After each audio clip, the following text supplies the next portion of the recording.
Indijanska priča naroda Čeroki. Dve planine. Postoji stara priča koju su naši preci pričali, priča o dva brata.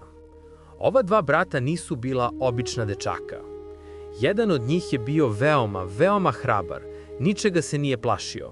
Drugi brat, međutim, osjećao je strah od mnogih stvari.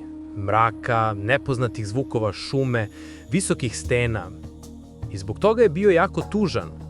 Jednog dana njihov otac ih je pozvao i rekao: Sinovi moji, pred vama su dve velike planine. To su planina hrabrosti i planina straha. Svako od vas mora da se popne na jednu. Hrabri brat, bez oklevanja, krenuo je ka planini hrabrosti. Penjao se brzo i spretno, savladavajući svaku prepreku sa osmehom. Njegov brat, sa tugom u srcu, okrenuo se ka planini straha. Osjećao je kako mu noge podrhtavaju na svakom koraku.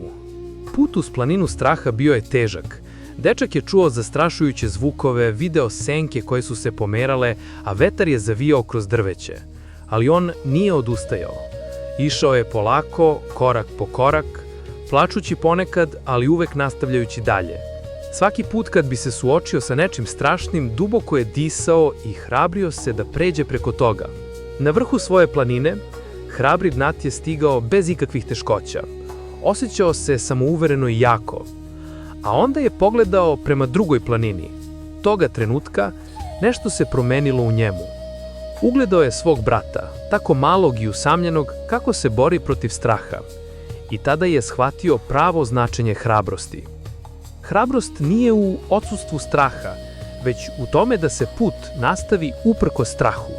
Kada su se obojica konačno popeli na svoje vrhove, okrenuli su se jedan ka drugome i sa svojih planina mogli su da vide celu dolinu, svoje pleme i celokupan svet oko sebe.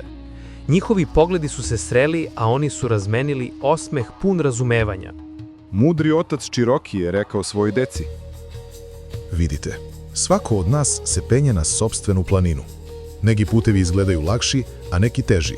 Ali istinska snaga ne dolazi samo iz uspeha, već iz borbe i iz lekcija koje naučimo usput. Obe planine su bile važne. Oba brata su postale jaka, ali na različite načine. I tek zajedno one čine celinu našeg plemena.